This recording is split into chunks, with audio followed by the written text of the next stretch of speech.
Selamat datang di channel Ye Chen Ping Mania. Terima kasih kepada Tuan Rahim Awang dan Tuan M. Ridwan yang sudah berlangganan di channel Ye Chen Ping Mania. Semoga dilancarkan rezekinya dan diberikan umur panjang yang penuh keberkahan. Terima kasih kepada semuanya yang sudah like dan subscribe. Semoga selalu diberikan kesehatan dan kesuksesan. Penguasa Istana Naga Langit bab 4806 sampai bab 4808. Chen Ping tidak peduli apa yang dipikirkan kedua saudari itu dan terus berjalan maju.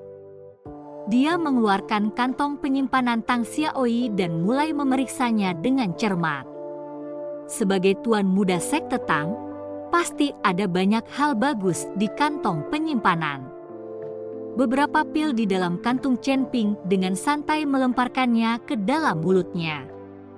Di tanah Wuang ini, di mana tidak ada jejak energi spiritual atau sumber daya, seseorang hanya bisa mengandalkan sumber daya yang mereka bawa untuk mengisi ulang diri mereka. Hah, apa ini? Pada saat itu, Chen Ping mengeluarkan bola bercahaya dari kantong penyimpanan. Bola cahaya itu transparan dan mengandung kekuatan misterius di dalamnya. Melalui bola itu, dia dapat melihat seekor hewan kecil melingkar di dalamnya, kulitnya, dagingnya, dan pembuluh darahnya terlihat jelas. Mungkinkah itu telur binatang spiritual? Chen Ping teringat binatang pemakan surga kecil yang juga berada di dalam bola. Tuan Chen, hati-hati, itu adalah binatang pemakan roh dari sekte Ling. Teriak Hong Yao datang dari belakang Chen Ping. Sebelum Chen Ping bisa bereaksi, bola cahaya di tangannya tiba-tiba pecah, dan binatang pemakan roh langsung melesat keluar, menggali ke dalam ruang di antara kedua alis Chen Ping. Chen Ping berdiri terpaku di tempat, tidak bergerak, saat Hong Yao dan Lan Yao menyusulnya. Ini buruk, Tuan Chen telah diserang oleh binatang pemakan roh. Aku khawatir kesadarannya akan segera dilahap. Hong Yao berkata dengan cemas saat melihat situasi tersebut. Kakak, begitu binatang pemakan roh memasuki tubuh, tidak ada cara untuk menyingkirkannya. Sebentar lagi, Chen Ping akan mati atau berubah menjadi orang bodoh. Kita mungkin juga mengambil kesempatan untuk memenggal kepalanya dan membawanya ke keluarga Huo untuk mengklaim batu-batu roh abadi itu. Bukankah itu hebat? Kata Lan Yao dengan penuh semangat. Diam. Hong Yao mengerutkan kening, Tuan Chen baru saja menyelamatkan nyawa kita. Bagaimana mungkin kita melakukan hal seperti itu? Kakak, cepat atau lambat dia pasti akan mati. Bahkan jika kita tidak melakukannya, orang lain pasti akan melakukannya. Daripada membiarkan orang lain mengambil keuntungan, mengapa kita tidak mengambil sendiri 200.000 batu roh abadi itu? Itu 200.000. Kata Lan Yao sambil mengangkat pedangnya ke arah kepala Chen Ping. Dentang. Suara renyah terdengar saat pedang Lan Yao diblokir oleh Hong Yao. Adik kecil, jika kamu melakukannya lagi, jangan salahkan aku karena bersikap kejam. Kata Hong Yao dengan dingin. Kakak, kamu terlalu naif. Lan Yao tidak punya pilihan selain menyimpan pedangnya.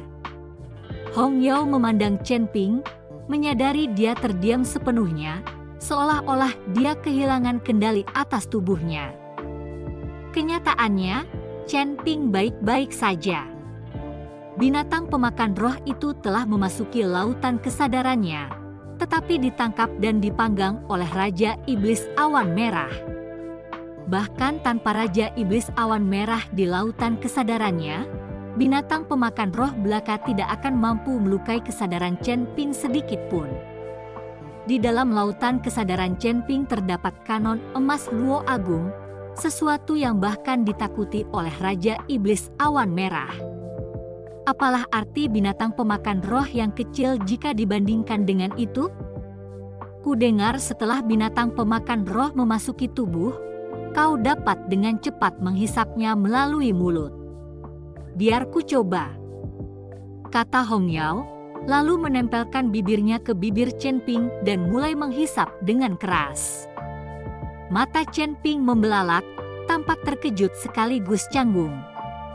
Sambil mendorong Hong Yao menjauh, Chen Ping terbatuk keras beberapa kali. Maaf, aku baik-baik saja sekarang. Tuan Chen, apakah binatang pemakan roh itu telah dihisap keluar dari tubuhmu? Melihat Chen Ping baik-baik saja, Hong Yao berkata dengan gembira, tetapi kemudian mengerutkan kening. Tunggu, tidak, jika aku menghisap binatang pemakan roh itu keluar darimu, seharusnya ia telah memasuki tubuhku. Mengapa aku tidak merasakan apapun? Binatang pemakan roh itu memasuki tubuhku dan dihancurkan olehku. Pikiranku tidak semudah itu untuk dilahap. Chen Ping tersenyum tipis. Dia merasa bersyukur kepada Hong Yao. Terlepas dari apakah dia telah menolongnya atau tidak, setidaknya dia tidak lagi berniat menyakitinya. Tapi untuk Lan Yao, Chen Ping menoleh ke arah Lan Yao, sekilas niat membunuh terpancar di matanya. Merasakan aura pembunuh dari Chen Ping, Lan Yao terhuyung mundur beberapa langkah, ekspresinya dipenuhi ketegangan gugup. Terima kasih masih menyimak channel Ye Chen Ping Mania. Tuan Chen, adik perempuanku terkadang bisa gegabah, aku harap Anda tidak menaruh dendam padanya. Hong Yao buru-buru memohon setelah melihat situasi tersebut. Kamu beruntung karena kakakmu, kalau tidak, kamu pasti sudah menjadi mayat sekarang. Chen Ping menatap Lan Yao, matanya penuh peringatan. Setelah berbicara, Chen Ping berbalik dan pergi lagi. Dia tidak ingin terlalu terlibat dengan sepasang saudara kembar ini. Namun siapa sangka, saat Chen Ping hendak melangkah pergi, keduanya mengejarnya lagi. Ada lagi? Tanya Chen Ping. Tuan Chen, saya dan saudara perempuan saya ingin mengikuti Anda, kata Hong Yao terus terang. Aku tidak akan membiarkan orang-orang yang memiliki niat jahat padaku berada di sisiku. Chen Ping menggelengkan kepalanya. Tuan Chen, memang adik perempuanku yang salah tadi, tapi tolong pikirkan baik-baik. Tanah Huang ini milik keluarga Huo. Mereka sudah memberi hadiah padamu, tetapi tidak mengirim siapapun untuk memburumu sendiri. Itu artinya mereka ingin menjadikanmu target semua orang. Para kultivator yang datang ke Wangland semuanya berasal dari sekte tersembunyi dan keluarga yang kuat. Jika mereka semua menentangmu, Master Chen, aku khawatir kamu tidak akan pernah merasakan kedamaian. Hong Yao menjelaskan kepada Chen Ping. Apakah kau punya cara agar aku tidak menjadi sasaran? Tanya Chen Ping. Hong Yao mengangguk. Tuan Chen, alasan Anda menjadi sasaran adalah karena ranah Anda saat ini terlalu rendah. Saya harap Anda berhenti menyembunyikan kekuatan Anda dan mengungkapkan kekuatan sejati Anda secara langsung. Dengan begitu, beberapa orang akan berpikir dua kali dan mundur. Jika kamu menunjukkan kekuatanmu yang sebenarnya lebih awal, Tang Xiaoi mungkin tidak akan berani memprovokasimu dengan mudah. Chen Ping tersenyum, Mahayana tingkat 3 adalah ranah sejatiku. Aku tidak menyembunyikan apapun. Apa? Hong Yao tercengang. Seorang kultivator Mahayana tingkat 3 yang langsung membunuh seorang kultivator Mahayana tingkat 9 dengan satu pedang? Bukankah itu agak keterlaluan? Setelah beberapa saat terkejut, Hong Yao melanjutkan, Tuan Chen, karena Anda sangat berbakat dan dapat bertarung di atas level Anda harus pergi ke Sekte Dao. Tangga pendakian surga belum turun, dan hampir semua kultivator berkumpul di sekte Dao saat ini. Begitu Anda sampai di sekte Dao, Master Chen, Anda dapat dengan sombong memamerkan kekuatan Anda. Dengan begitu, banyak orang akan takut pada kekuatan Anda dan tidak akan berani mengganggu Anda lagi. Dan jika Anda memiliki dukungan yang kuat, Anda juga dapat memamerkannya. Misalnya, Kaisar Kota Matahari Bulan itu, Anda dapat meminta dia memijat punggung Anda di tengah jalan. Siapa yang berani menargetkan Anda setelah itu? Aku rasa bahkan keluarga Huo dan keluarga Tang tidak akan berani membalas dendam padamu lagi. Mendengarkan analisis Hong Yao, Chen Ping tersenyum tipis. Kau menyuruhku untuk bersikap tangguh. Hong Yao mengangguk. Jika Master Chen benar-benar tangguh, maka itu hanya menunjukkan jati dirimu yang sebenarnya. Jika tidak, maka kau bertingkah seolah-olah kau tangguh. Apapun itu, tujuannya adalah membuat orang lain berpikir dua kali untuk mengejarmu. Bagaimana aku bisa bersikap tangguh? Alamku terlalu rendah, aku tidak bisa melakukannya, bukan? Chen Ping merenung, aku punya pedang berharga di sini. Apakah itu bisa berhasil? Sayangnya tidak. Pedang saja tidak cukup. Tidak semua orang bisa mengenali nilainya. Apakah Master Chen punya hal lain yang mengesankan? Tanya Hong Yao. Kalau begitu aku akan berpura-pura punya binatang suci, berpura-pura tahu teknik abadi, berpura-pura ahli dalam formasi, berpura-pura bisa menyembuhkan luka apapun, berpura-pura punya busur Raja Dewa, berpura-pura pendukungku bisa menyapu bersih alam surgawi dengan satu tamparan. Chen Ping berkata dengan antusias. Tidak, Master Chen, Anda harus berpura-pura melakukan sesuatu yang dapat dipercaya. Hal-hal seperti memusnahkan alam surgawi dengan satu tamparan, binatang buas, busur Raja Dewa, atau mengetahui teknik abadi, itu jelas tidak masuk akal dan sulit dipercayai orang. Hong Yao melambaikan tangannya berulang kali, mendesak Chen Ping untuk tidak berlebihan. Omong kosong.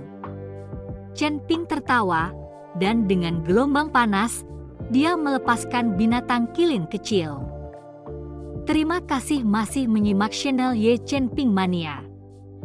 Merasakan rumput hijau lembut di sekitarnya, binatang kilin kecil itu sangat gembira, berlari ke sana kemari dan menjerit riang. Binatang kecil pemakan surga itu tampaknya juga merasakan sesuatu dan terbang langsung keluar dari cincin penyimpanan Chen Ping. Binatang pemakan surga kecil itu sama sekali tidak berada di bawah kendali Chen Ping. Binatang kilin kecil dan binatang pemakan langit kecil bermain dengan bebas, mereka terlihat sangat bahagia. Melihat pemandangan ini, Hong Yao dan Lan Yao tercengang. Tuan Chen, ini, mata Hong Yao membelalak, wajahnya penuh ketidakpercayaan. Oh, hanya dua binatang suci kecil yang kupelihara. Mereka berperilaku sangat baik, kata Chen Ping dengan santai. Hong Yao dan Lan Yao berkata, astaga, dia benar-benar punya binatang suci. Dentang.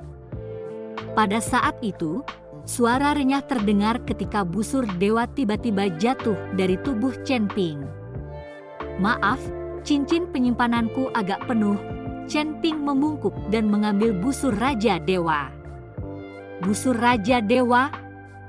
Mata kedua saudari itu hampir terbelalak.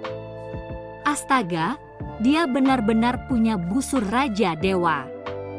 Menyingkirkan busur Raja Dewa, ujung jari Chen Ping tiba-tiba memancarkan cahaya, lalu dia menunjuk ke dalam kehampaan. Seberkas cahaya keemasan langsung melesat ke dalam kehampaan. Seluruh bentangan ruang angkasa mulai terpelintir, dan waktu seakan membeku. Jari abadiku tidak terlalu buruk, kan? Tanya Chen Ping ringan. Teknik abadi. Mulut para suster menganga lebar hingga bisa memuat 2 telur. Astaga, dia benar-benar tahu teknik abadi. Chen Ping memperhatikan beberapa kambing gunung lewat di kejauhan, jadi dia melambaikan tangan di udara, dan barisan pola formasi pun muncul.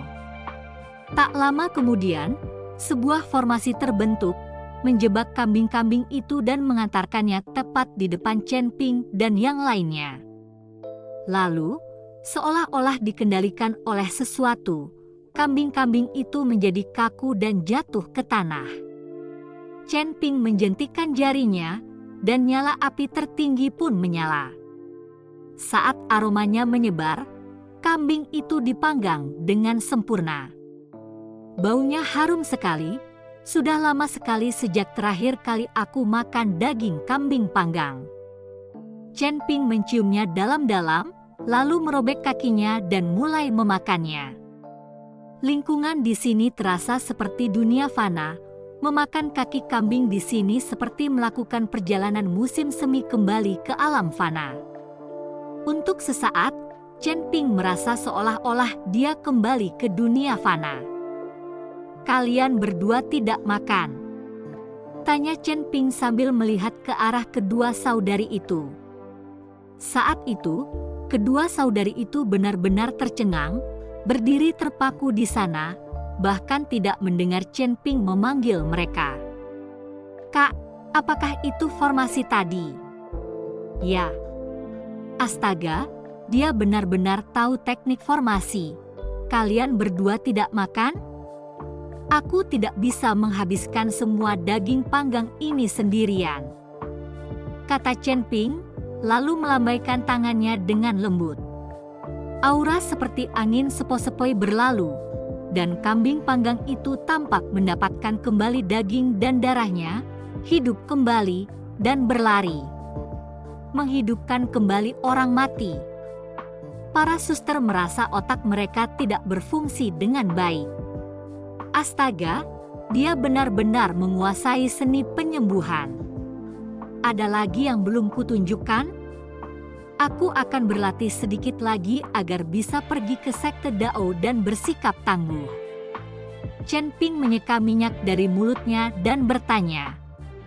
Tidak lagi, Tuan Chen. Anda tidak perlu menunjukkan apapun lagi.